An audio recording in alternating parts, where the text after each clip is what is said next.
Halo, kembali lagi di channel Meridio, belajar dan berbagi.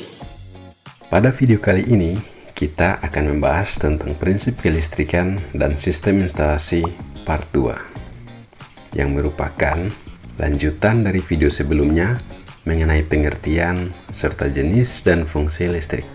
Silahkan simak video ini sampai selesai sebagai lanjutan dari video pembelajaran sebelumnya. Instalasi listrik.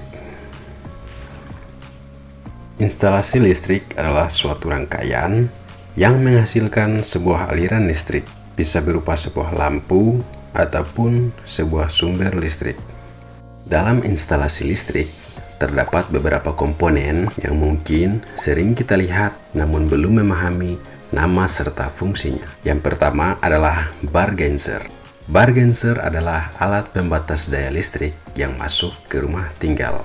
Selain itu, juga berfungsi sebagai pengukur jumlah daya listrik yang digunakan. Bar gauger memiliki 3 bagian utama. Bagian pertama adalah MCB atau Miniature Circuit Breaker yang berfungsi untuk memutuskan aliran daya listrik secara otomatis. Bagian kedua dari bar gauger adalah meter listrik atau kWh meter.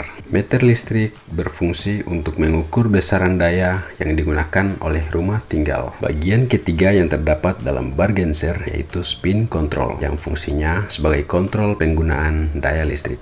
Selanjutnya adalah komponen instalasi listrik yang kedua yaitu pengaman listrik, yang fungsinya untuk memutuskan rangkaian apabila terjadi gangguan pada instalasi listrik. Terdapat 2 jenis pengaman listrik. Yang pertama adalah pengaman lebur, yang fungsinya untuk memutuskan aliran dengan cara meleburkan kawat. Yang kedua adalah pengaman termos atau MCB, yang berfungsi memutuskan rangkaian listrik berdasarkan panas.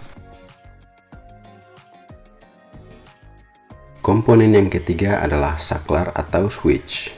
Saklar adalah komponen instalasi listrik yang berfungsi untuk menyambung atau memutuskan aliran listrik pada suatu pengantar. Ada 2 jenis saklar yang digunakan berdasarkan tempat dan pemasangannya, yaitu saklar in-bow atau saklar yang ditanam di dalam tembok dan saklar out-bow atau saklar yang dipasang pada permukaan tembok.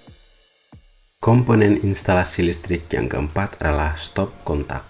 Stop kontak adalah komponen listrik yang berfungsi sebagai muara hubungan antara alat listrik dengan aliran listrik. Komponen instalasi listrik yang kelima adalah steker atau colokan listrik. Steker atau staker berfungsi untuk menghubungkan alat listrik dengan aliran listrik. Ditancapkan pada kanal stop kontak sehingga alat listrik tersebut dapat digunakan. Komponen instalasi listrik yang terakhir tentu sangat tak asing bagi dunia kelistrikan. Ya, kabel. Kabel listrik merupakan komponen listrik yang berfungsi untuk menghantarkan energi listrik ke sumber-sumber beban listrik atau alat listrik.